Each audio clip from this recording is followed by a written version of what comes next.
Hola, buenos días. Gracias por venir a nuestra charla divulgativa. Bueno, comentaros que, por los que no me conocéis, soy Raquel, soy la responsable de comunicación de MLife. Esta charla sobre la familia de los bióticos ya la dimos en Biocultura y como bueno, gustó mucho, hemos pensado que también sería interesante hacerla vía Zoom para llegar a más gente. ¿Vale? Además la estamos grabando, la subiremos a nuestro canal de YouTube por si alguien la quiere ver más tarde o quiere consultar. Y nada, os dejo con Adriana, que como sabéis es nuestra directora de I+D+I en MLife y ella es doctora en biología y especialista en microbiología. ¿Vale? Si tenéis preguntas, las podéis escribir en el chat y al final de la charla las vamos a responder. Esperemos que podamos responderlas todas. Adriana, ¿estás aquí? Sí, hola, hola, buenas tardes a todos y a todas. Voy a compartir mi pantalla, si puedo. Aquí.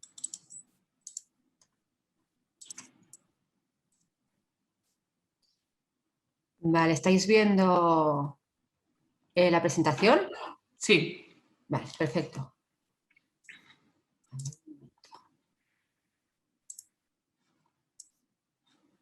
Vale, pues bueno, Raquel ya me he presentado, con muchos ya nos conocemos, con otros o con otras ya nos iremos conociendo. Esta es la charla que di en Biocultura.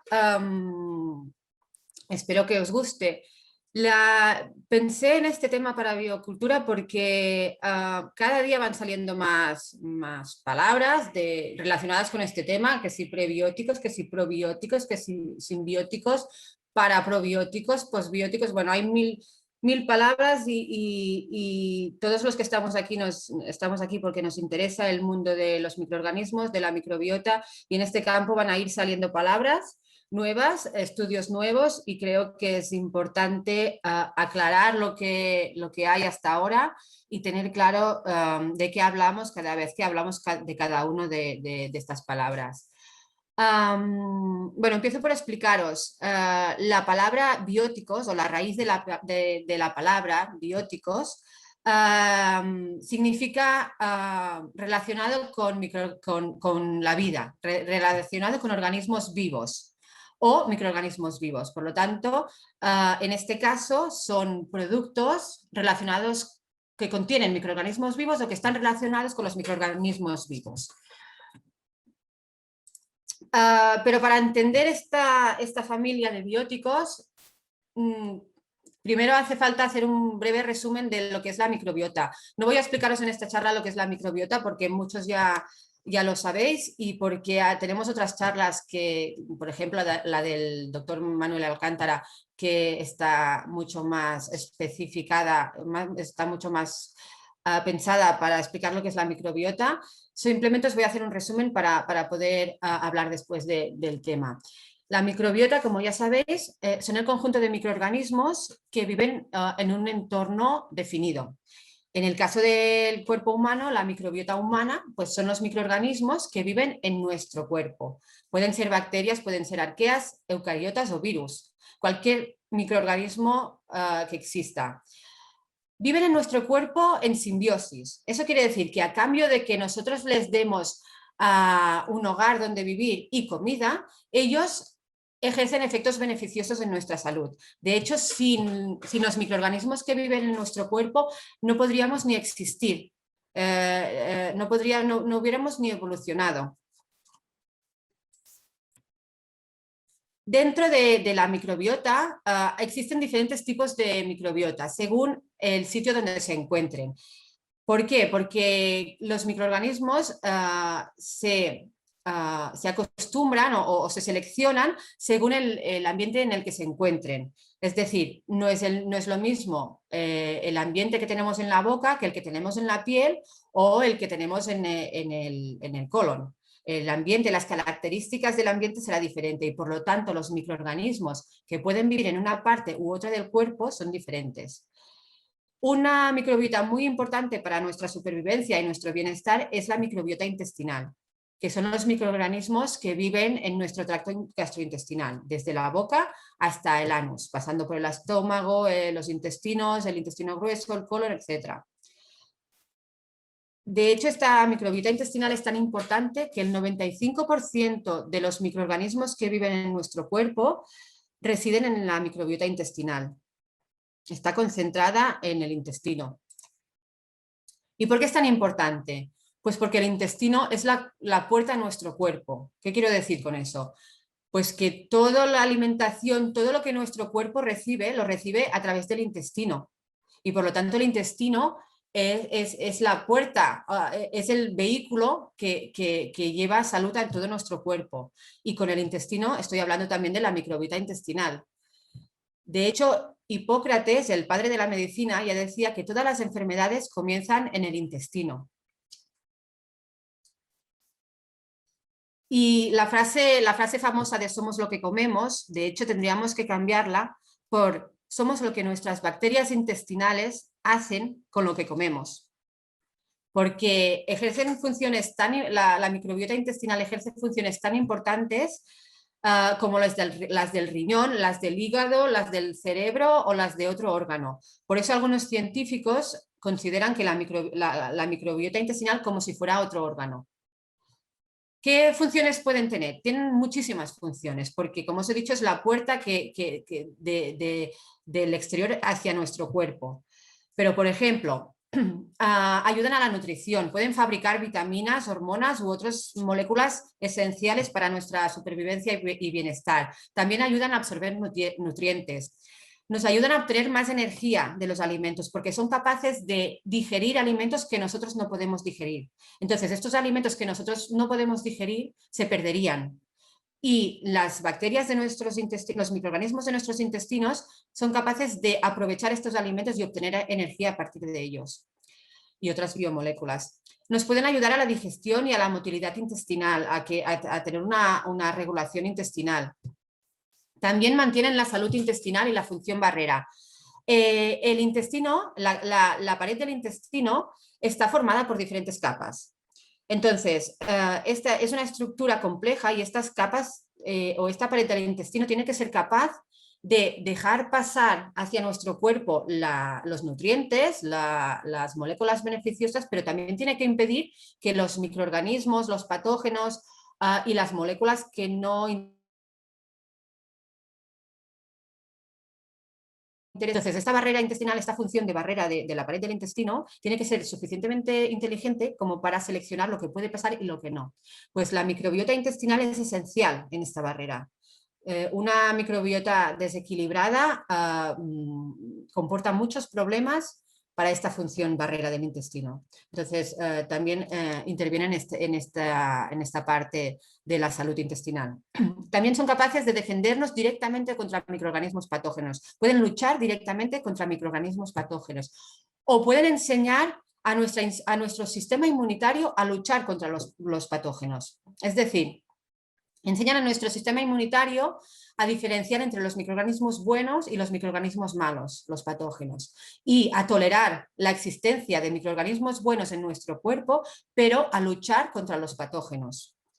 También influyen en la salud del cerebro y la salud emocional. ¿Por qué? Porque se ha demostrado, y últimamente se habla mucho de ello, se ha demostrado que hay un eje directo entre el intestino y el cerebro, o más concretamente entre la microbiota intestinal y el cerebro. Y es esencial para la buena salud emocional y cerebral. Y promueven la salud general, como os he dicho, generan moléculas que van destinadas a todo el cuerpo, a todos los órganos, a todos los metabolismos. Por lo tanto, también intervienen en la salud de otros sistemas del cuerpo u otros órganos del cuerpo. Pero para que esta microbiota pueda hacer su función, esta tiene que estar equilibrada.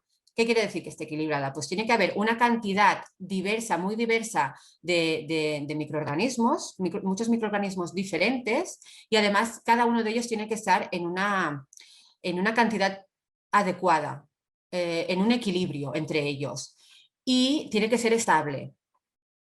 Cuando este equilibrio se rompe es lo que llamamos disbiosis. Es un desequilibrio de la microbiota intestinal. ¿Por qué puede suceder esta disbiosis? Pues, por ejemplo, por medicamentos. Ya se sabe que los antibióticos matan microorganismos patógenos, pero también pueden matar microorganismos buenos de nuestra microbiota intestinal. Pero también otros medicamentos afectan a la microbiota intestinal. La mala alimentación procesada, los químicos, también puede desequilibrar nuestra microbiota intestinal, o los malos hábitos de vida, tabaco, alcohol, el estrés, la genética. Podemos estar genéticamente predispuestos a tener una microbiota intestinal desequilibrada. O la edad es muy importante también para el estado de nuestra microbiota intestinal, porque se ha demostrado que a medida que nos vamos haciendo mayores, se pierde riqueza microbiológica, es decir, se pierde diversidad. Podemos tener la misma cantidad de microorganismos, pero menos número de especies. Por eso, a medida que nos vamos haciendo mayores, vamos teniendo síntomas intestinales, alérgicos, de cansancio y muchos otros que en realidad algunos de ellos están en parte relacionados con la microbiota intestinal. ¿Y qué pasa cuando sucede esta disbiosis? Pues puede afectar mucho a nuestra salud, y de hecho se han relacionado varias enfermedades o trastornos con la disbiosis. Por ejemplo, diarrea o infecciones, pero no solo eso, también diabetes o síndrome metabólico, alergias. Las enfermedades inflamatorias intestinales también están muy relacionadas con las disbiosis. Enfermedades autoinmunes o cáncer de colon también se ha relacionado con disbiosis, incluso depresión o ansiedad. Entonces, ¿qué podemos hacer para equilibrar nuestra microbiota intestinal cuando hay disbiosis, pero también para mantener una microbiota intestinal equilibrada y sana? Pues podemos tener buenos hábitos de vida, podemos tener buena alimentación, podemos hacer ejercicio, podemos intentar no tener estrés. Todo lo que os he dicho que podía afectar la microbiota intestinal, pues podemos intentar regularlo para tener una microbiota intestinal más sana. Pero también podemos aportar productos de la familia de los bióticos, que, como os he dicho, son productos que contienen microorganismos o relacionados con los microorganismos. Vamos a ver cada uno de ellos. Empecemos por los probióticos.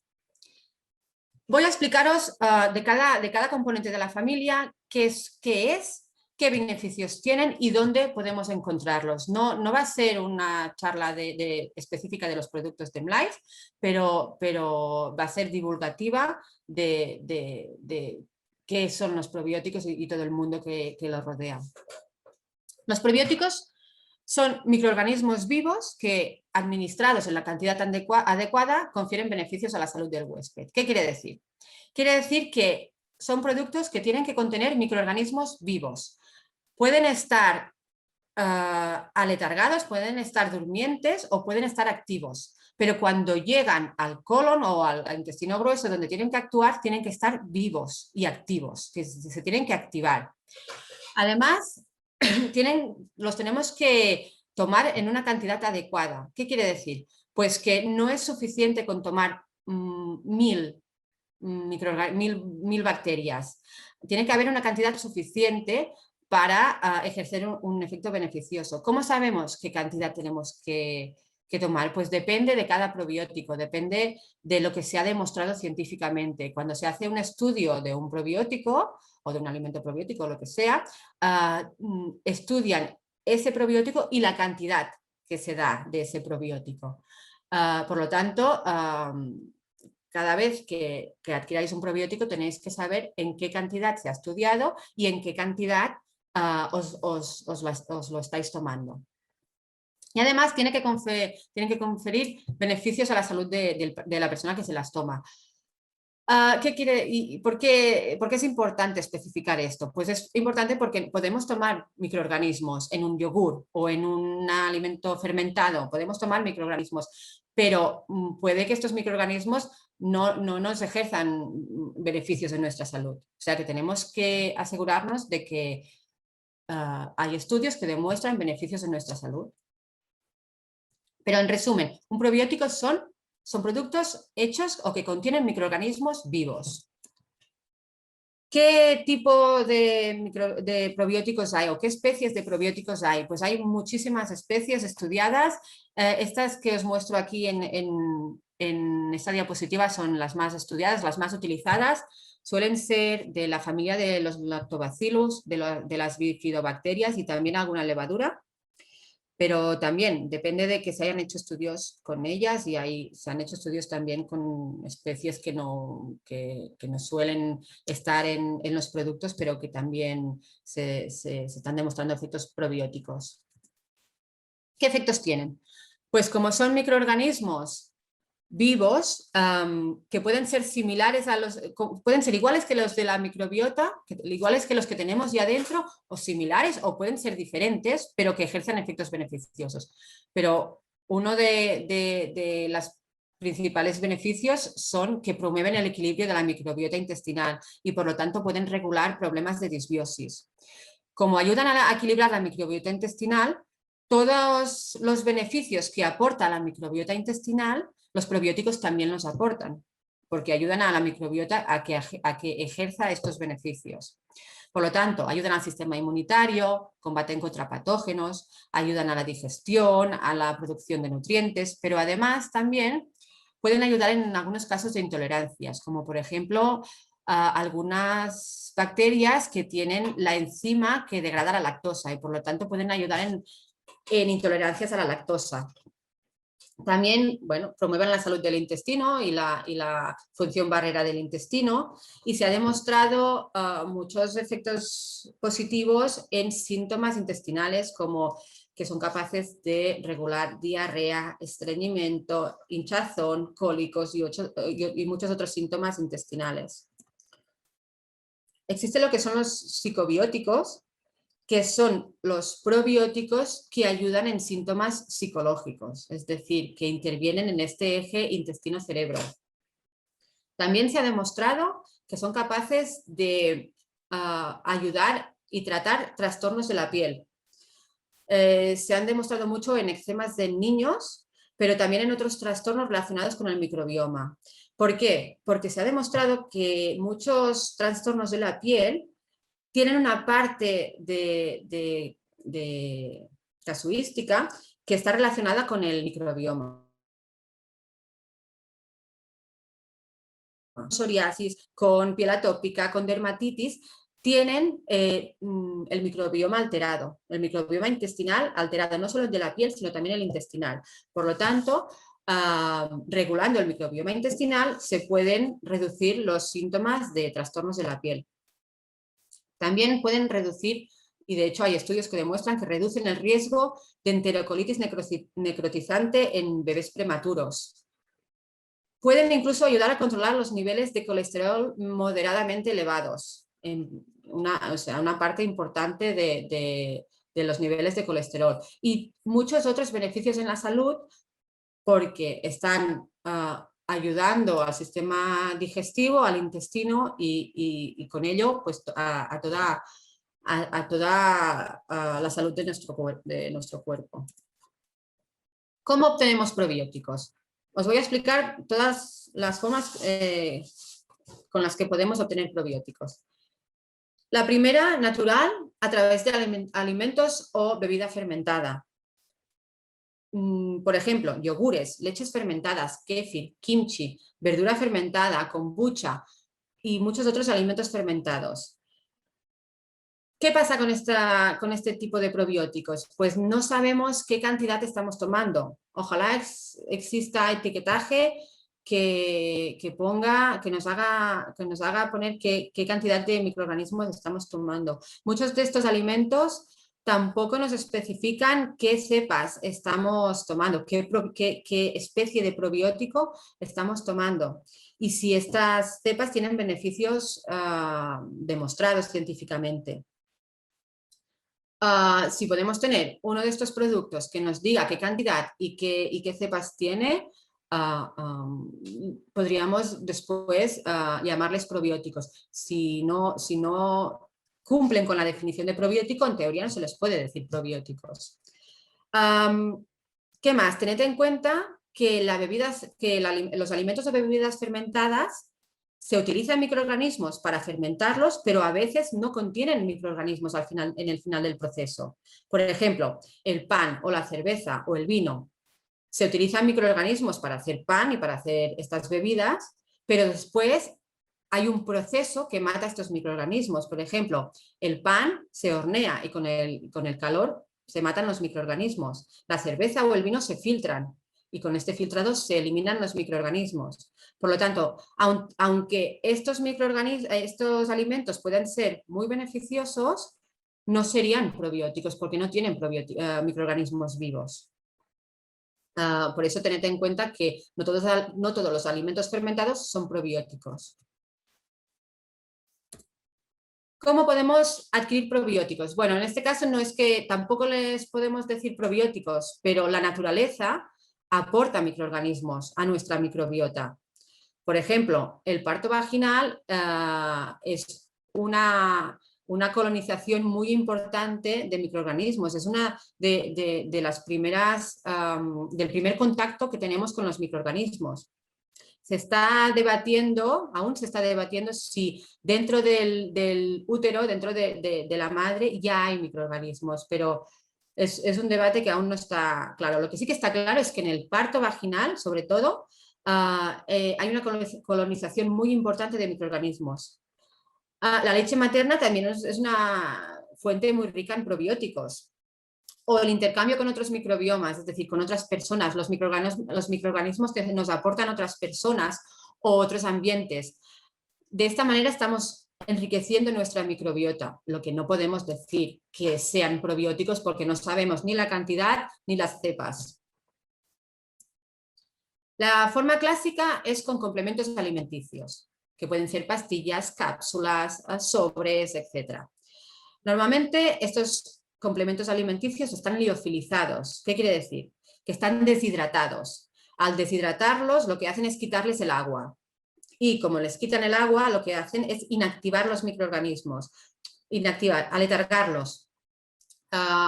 Los dejan como durmientes, como en coma, por decirlo de una manera. Vale, estos complementos, como no tienen agua, pueden estar muy concentrados. La cantidad de bacterias puede ser muy elevada. Pero tenemos que tener en cuenta qué cantidad de microorganismos va a llegar viva al sitio donde tiene que ejercer su función, al intestino grueso, al colon, a los intestinos, y de estos que llegan vivos también, ¿cuántos se van a activar? Porque son los que van a ejercer la función. Por lo tanto, los complementos alimenticios tienen que tener estudios que demuestren que los probióticos, los microorganismos son capaces de llegar, de superar todo el tránsito gastrointestinal. Son capaces de superar el pH del estómago, que es muy ácido, que son capaces de superar las sales biliares o el pH del intestino. Estos estudios se pueden pedir o se pueden seguramente tienen que estar en la web de donde se vendan estos complementos alimenticios. La mayoría de estos complementos alimenticios tienen beneficios demostrados de las cepas y si no tenéis que os lo tienen que garantizar y la mayoría están formados por lactobacilos y bifidobacterias. Lo que tenéis que hacer, revisar el etiquetado, que os diga la cantidad de bacterias que hay y qué cepas hay. Y os diría, si podéis, mirad que los ingredientes sean ecológicos, lo más ecológicos posibles. ¿Por qué? Pues porque se ha demostrado que la alimentación procesada, que los químicos perjudican la microbiota intestinal. Y que la alimentación ecológica ayuda a la buena salud de la microbiota intestinal.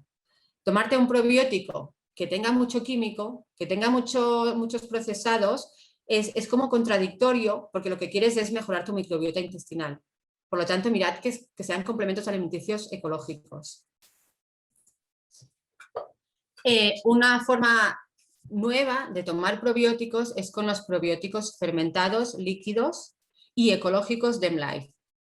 Contienen microorganismos probióticos vivos y además están activos en la botella. De hecho, se nota que están activos en la botella porque el producto va cambiando, porque los microorganismos van fermentando dentro de la botella. Contiene cepas con beneficios demostrados.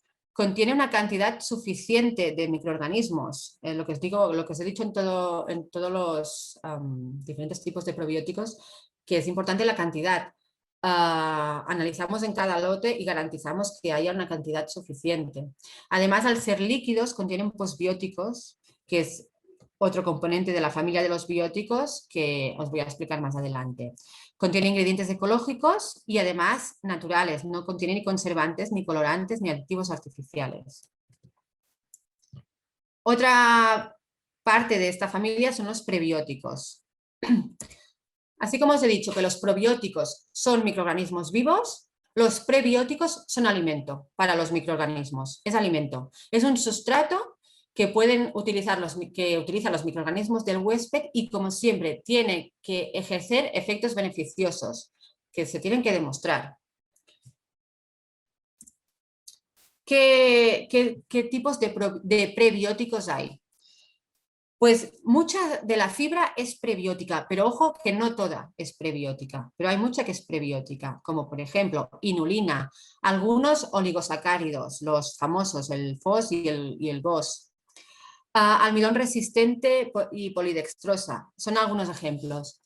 También hay prebióticos que no son fibra, como lactulosa, los polifenoles, que se ha demostrado que los polifenoles son muy beneficiosos para la microbiota intestinal. Polifenoles podemos encontrar en muchas frutas y en muchos vegetales y en muchos productos como estos. Y también ácidos grasos poliinsaturados tienen efecto prebiótico. ¿Qué efectos tienen los prebióticos? Pues si son alimento para nuestra microbiota intestinal, lo que va a hacer es mejorar el estado de la microbiota intestinal y equilibrar la microbiota intestinal. Con ello, favorecer las funciones de la microbiota intestinal, como os he dicho antes. Ayudan a producir compuestos beneficiosos, ayudan a la salud del intestino, a la digestión. También modulan el sistema inmunitario. Pueden mejorar la absorción de minerales también. Ayudan a regular el equilibrio energético. Incluso ayudan a regular el deseo de comer, la saciedad. Pero también se ha demostrado que pueden ayudar a regular el metabolismo de la glucosa, de la insulina y los niveles de lípido en sangre, que reducen síntomas intestinales como del síndrome de intestino irritable. Algunos prebióticos pueden reducir el riesgo de alergias y todos los otros que os he dicho relacionados con la microbiota. ¿Cómo podemos conseguir prebióticos? Con la alimentación hay muchos alimentos que contienen prebióticos en baja concentración. No están muy concentrados, pero contienen prebióticos. Por ejemplo, pan, cereales integrales, cebolla, raíz de achicoria, espárragos, puerro, etc. Mucho es fibra, como os he dicho antes, pero no toda la fibra es prebiótica. ¿Qué pasa? En un alimento no está etiquetado qué cantidad de prebiótico contiene, ni qué prebiótico específico contiene. Si estuviera etiquetado, pues podríamos catalogarlos como prebióticos porque sabríamos la cantidad y el tipo. A partir de la naturaleza tampoco podemos etiquetar como naturaleza, hay como prebiótico, pero la leche materna es una fuente muy rica de prebióticos. La forma más clásica, con complementos alimenticios. Para obtener complementos alimenticios prebióticos se suelen aislar de plantas o sintetizar a partir de azúcares. También hay algunos alimentos a los que se les añade prebiótico y luego tienen el etiquetaje de que contiene prebióticos. Yo lo he visto, por ejemplo, en fórmulas infantiles o en cereales. Como siempre, mirad el etiquetado, que os diga qué prebiótico contiene y en qué cantidad. Si podéis, mirad que sean ingredientes ecológicos para favorecer la microbiota intestinal. Y cuidado con el exceso de prebióticos, con tomar demasiados prebióticos, porque pueden producir hinchazón, flatulencia y diarrea. La Asociación Internacional de Prebióticos y Probióticos recomienda una dosis diaria de 5 miligramos de prebióticos, perdón, 5 gramos de prebióticos al día. Por eso es importante saber en un etiquetado qué cantidad de prebióticos estás tomando. De nuestros productos de MLife, el Allergo Pro Eco contiene inulina extraída de achicoria. Es una inulina ecológica. Por lo tanto, es prebiótico. Otro componente, los simbióticos. Os he dicho que los probióticos eran microorganismos vivos, los prebióticos es alimento para los microorganismos vivos, y luego tenemos los simbióticos, que es una mezcla de ambos. Es decir, contiene microorganismos, es un producto que el mismo producto contiene microorganismos vivos y alimento para microorganismos. Este alimento puede ser usado por los microorganismos de nuestra microbiota intestinal, de nuestra flora intestinal, pero también este alimento puede ser utilizado por los microorganismos que contiene el mismo producto. Y, como siempre, tiene que aportar un beneficio a la salud de la persona que se lo toma. El objetivo de un simbiótico es potenciar los beneficios de los probióticos y de los prebióticos. No sumar, sino potenciar, multiplicar. Es decir, que el efecto de los simbióticos será el mismo que el de los probióticos o los prebióticos, pero multiplicado, potenciado. ¿Cómo obtenemos simbióticos? En alimentos es aún más difícil de saber si estamos tomando simbióticos. ¿Por qué? Un alimento fermentado que contenga microorganismos vivos que no se han procesado, con horneado, filtrado, lo que sea, contiene microorganismos vivos, que es una parte, un componente del simbiótico. Si le añadimos al inicio de la fermentación un prebiótico, no sabemos si durante la fermentación los microorganismos se han estado comiendo este prebiótico. Entonces no sabemos si al final de la fermentación, que es cuando nos tomamos el alimento, no sabemos qué cantidad de prebiótico hay, no sabemos si aún queda prebiótico. Si pudiéramos tener una normativa que obligara a un etiquetado que pusiera la cantidad de microorganismos que hay, qué microorganismos hay, la cantidad de prebiótico que hay al final de la fermentación y qué prebiótico hay, luego podríamos etiquetar el alimento como simbiótico. Pero yo no he visto ninguna alimentación, ningún alimento que analice esto y que lo etiquete como tal.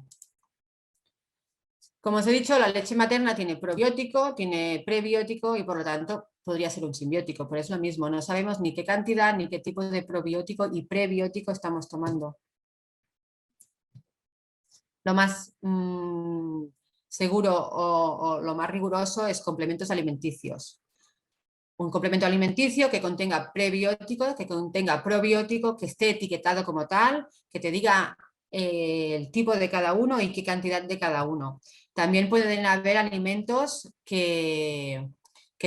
a los que se les haya añadido prebióticos y probióticos. Como os he dicho, Allergo Pro Eco contiene probióticos, sabemos qué cantidad de probióticos y qué tipo de probióticos, contiene prebióticos, sabemos qué prebiótico contiene y en qué cantidad, por lo tanto se podría considerar un simbiótico. Y ya por último, el último componente hasta ahora de la familia de los bióticos, este es el componente más reciente. No es el componente más reciente en realidad, porque se obtiene de la fermentación de microorganismos y hace miles de años que los humanos estamos fermentando. De hecho, existe evidencia de que había una bebida fermentada alcohólica con miel, arroz y flores, creo que era, que data de 7000 años antes de Cristo. Entonces tenemos probióticos, tenemos prebióticos y postbióticos desde 7000 años antes de Cristo, sin saberlo. Lo que sí que es reciente es para los científicos y la normativa. De hecho, aún no existe normativa y los científicos consensuaron el nombre y la definición justo en 2019. Tuvieron que hacer un consenso, de hecho se ha hecho un consenso con todos estos componentes de la familia de los bióticos, pero aún más con los posbióticos, porque ya hace años que hay muchos estudios científicos que demuestran los beneficios de los posbióticos. Pero ¿qué pasaba? Que cada autor nombraba a los posbióticos de diferente manera. Algunos les decían paraprobióticos, otros les decían microorganismos tindalizados, otros metabióticos. No había una palabra consensuada, tampoco había una definición consensuada. Algunos creían que se decantaban por decir que los posbióticos eran microorganismos muertos, otros decían que eran partes de microorganismos y otros decían que eran componentes que se generaban durante la fermentación. Entonces, en 2019 se llegó al consenso científico y se decidió que la palabra iba a ser postbiótico y que la definición iba a ser esta, que es una preparación de microorganismos inanimados y o sus componentes que confieren un beneficio en la salud del huésped. ¿Qué quiere decir? Quiere decir que son microorganismos muertos. Según el consenso científico, no pueden haber microorganismos vivos, tienen que estar muertos. Pueden ser microorganismos muertos, partes de estos microorganismos, porque cuando mueren pueden liberar partes de estos microorganismos, o también pueden ser moléculas que generan durante la fermentación. Se tuvo que hacer un consenso científico para establecer unas bases para hacer estudios científicos. Entiendo que no puede contener microorganismos vivos, y esto ya, bueno, también es opinión personal, entiendo que no pueden contener microorganismos vivos porque cuando haces un estudio tú tienes que saber de dónde viene el beneficio. Si tú juntas los microorganismos muertos y los componentes de la fermentación con microorganismos vivos, no sabrás si el beneficio te viene de los microorganismos vivos o de los muertos. Y por eso los científicos tuvieron que separarlo y quitar a los microorganismos vivos de esta definición. ¿Qué componentes de los microorganismos pueden tener efectos beneficiosos? Y se ha demostrado que algunos de estos componentes tienen efectos beneficiosos. Pilis, que son como patas de los microorganismos, paredes celulares, membranas, partes de estas paredes o moléculas de estas paredes como proteínas o polisacáridos. También hay productos que generan durante la fermentación, como vitaminas, aminoácidos, neurotransmisores, ácidos grasos de cadena corta, ácidos orgánicos, etc. Hay centenares o miles de moléculas que se están estudiando que generan los microorganismos. De hecho, hay antibióticos que los generan los microorganismos. Lo que pasa es que no se les llama posbiótico porque ya tienen un nombre. O vitaminas, hay vitaminas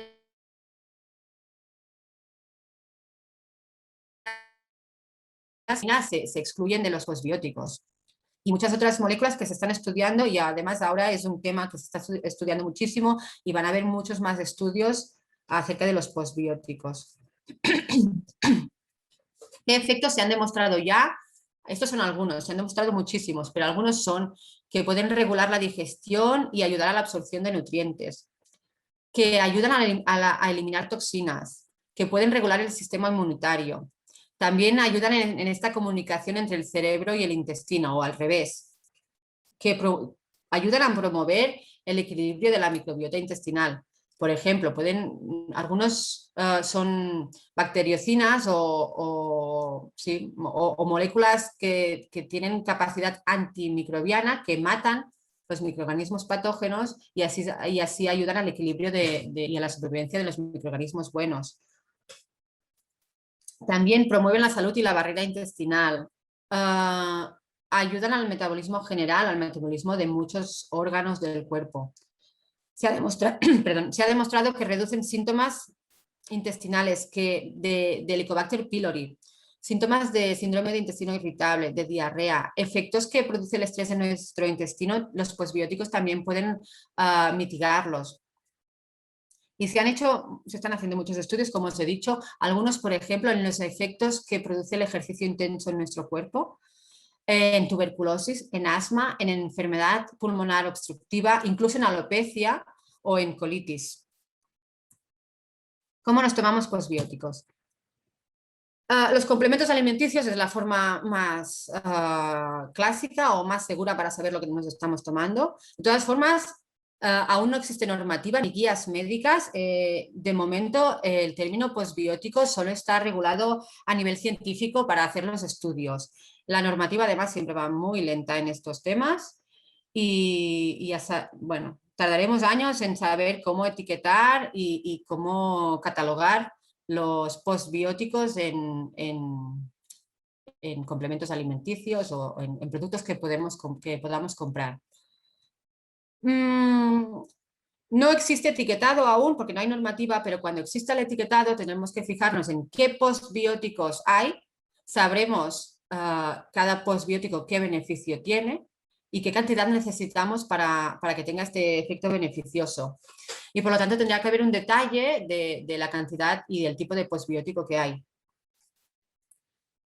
Y aquí me gustaría abrir un debate.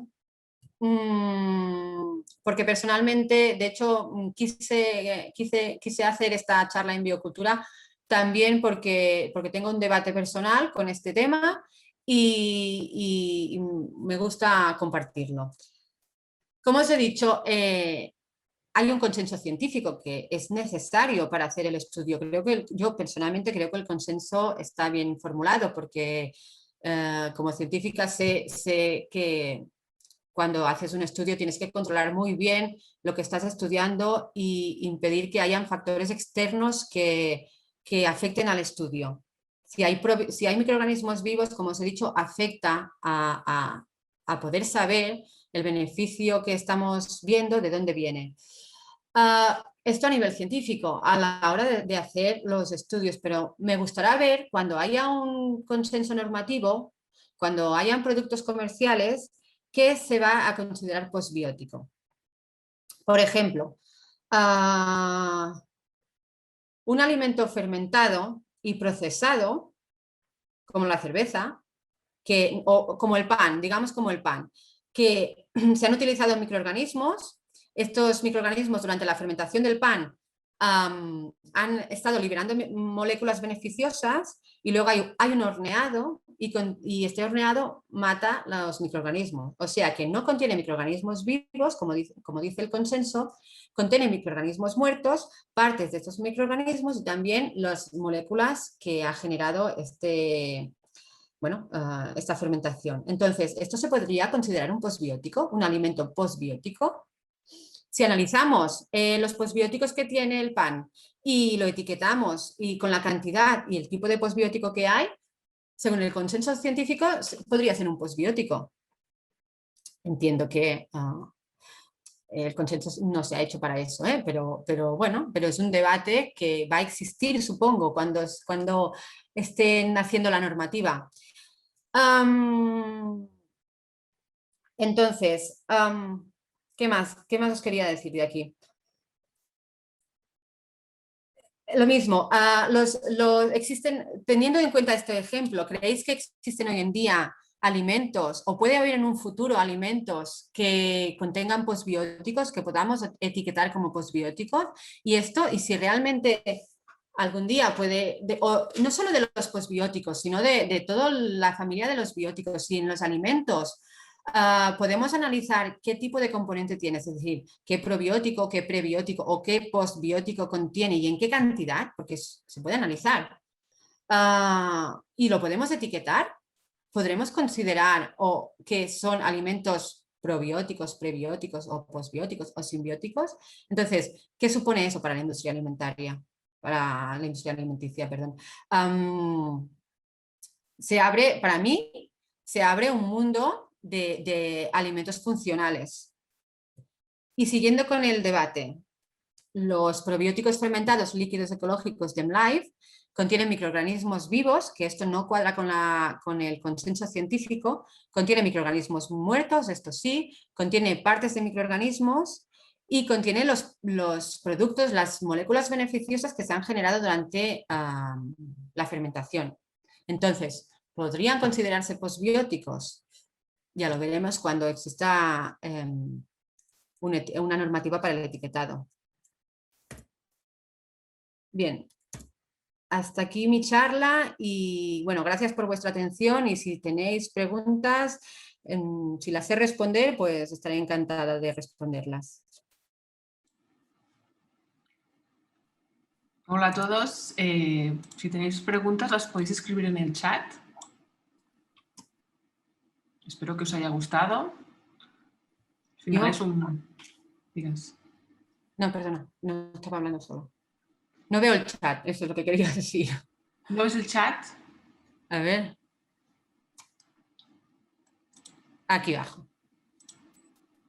Chat. Vale.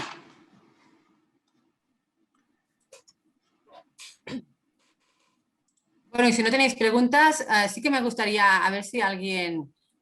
dime. Bueno, lo tenéis que escribir en el chat, creo, ¿eh, Mar y Vera? Bueno, como somos poquitos, podemos activar el audio. Bueno, mira, ya lo ha escrito. Claro. ¿Podría causar...? ¿La puedes leer, Adriana? Ay, sí, perdón. Digo, hola, una pregunta. ¿Podría causarse un exceso en algún momento de microbiota por consumo de probióticos? ¿Y que eso fuera malo?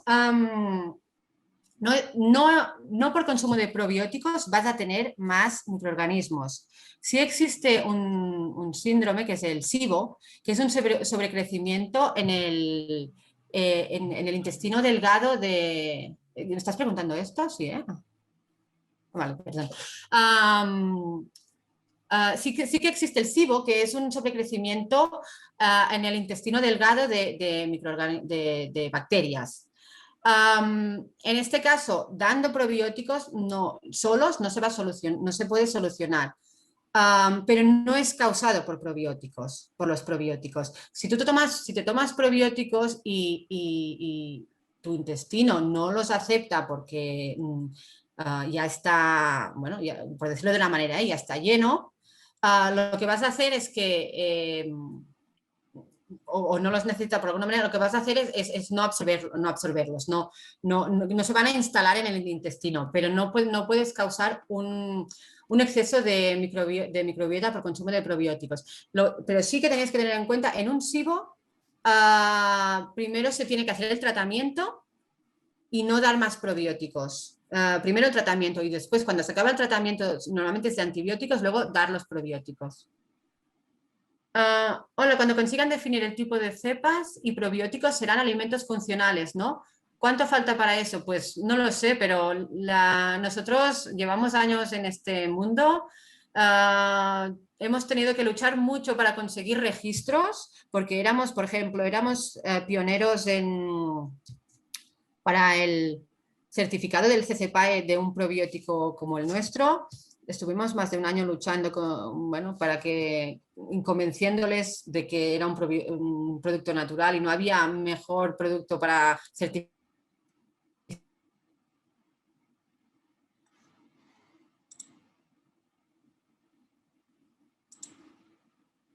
Lo que quiero, si se ha llegado ahora al consenso científico, imagínate la normativa será dentro de muchos años.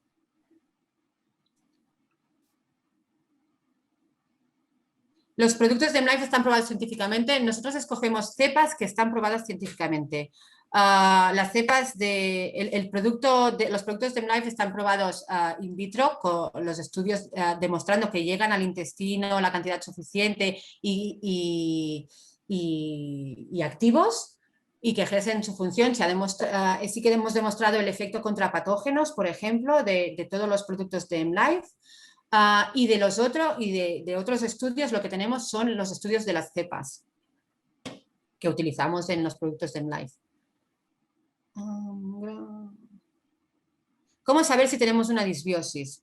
Podemos saberlo a través de un análisis de heces, perdón. Es lo más seguro y lo más fácil, aunque muchas sintomatologías, muchos síntomas intestinales, o sea, podemos sospechar de tener disbiosis a través de los síntomas que tengamos. Estreñimiento o también diarrea o hinchazón o cualquier malestar intestinal puede ser debido a una disbiosis. Lo que tenemos que hacer después es analizarlo, no podemos saber si hay disbiosis o no si no la analizamos con un estudio de heces.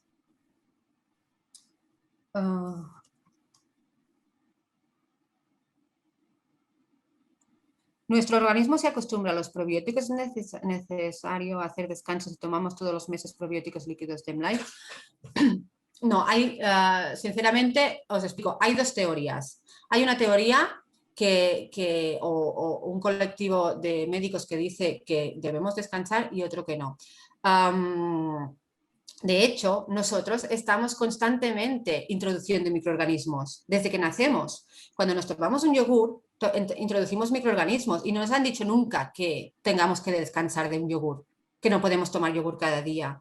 O cuando con la alimentación fermentada.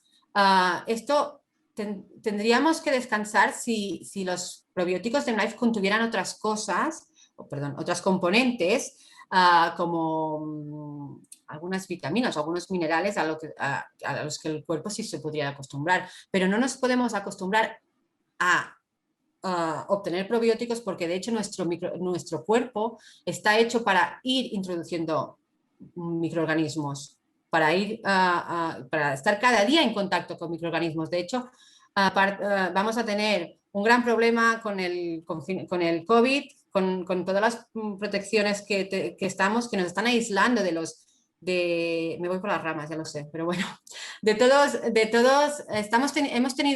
nos hemos aislado de los microbiomas que nos envuelven y esto nos va a traer problemas en las defensas, que de hecho, no sé si os habéis dado cuenta, pero ahora están saliendo muchas infecciones, al menos yo que tengo niñas en la guardería, están saliendo muchas enfermedades y muchas infecciones que tendrían que haber salido antes, como no hemos estado en contacto, como nuestro sistema de defensas no ha estado en contacto con los microorganismos que nos envuelven,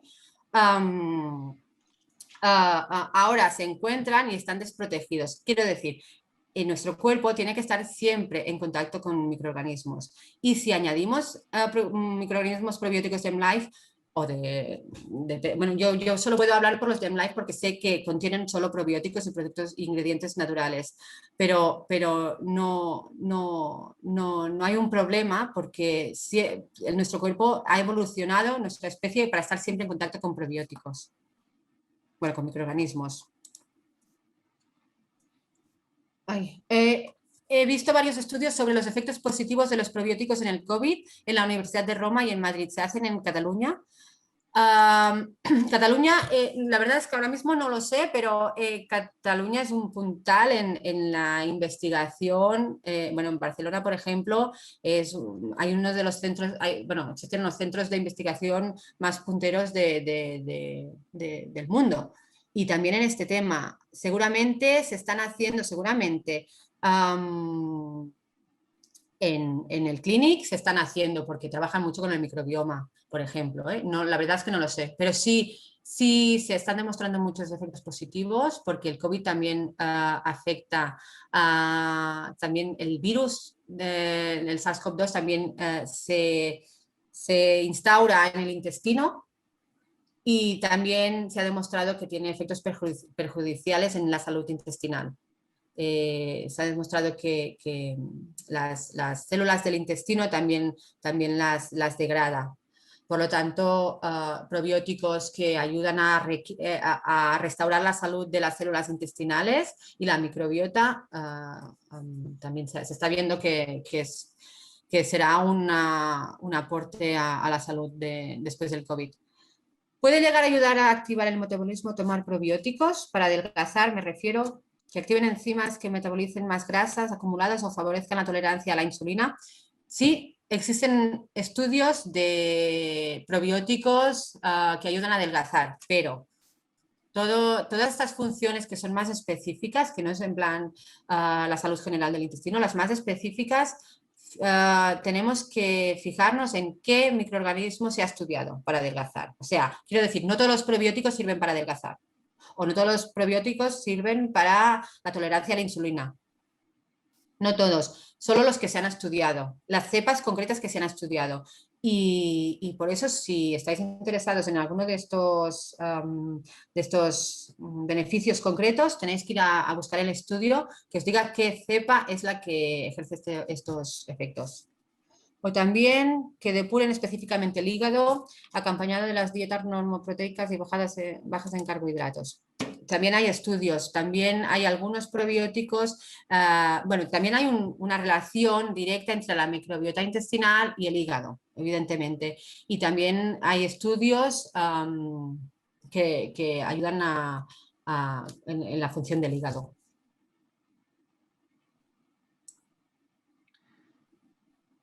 Bueno, si no hay más preguntas, acabaríamos aquí la charla. Espero que os haya gustado. No hay más preguntas. Sí. No. Muchísimas gracias. De nada. Gracias a vosotros. Sí, muchas gracias por estar. Como os he comentado, lo vamos a subir a YouTube por si queréis consultarlo más adelante. Y nada, pues gracias Adriana, súper interesante como siempre. Gracias a vosotros por la atención y por estar aquí. Vale, pues muchas gracias a todos. Hasta luego. Adiós.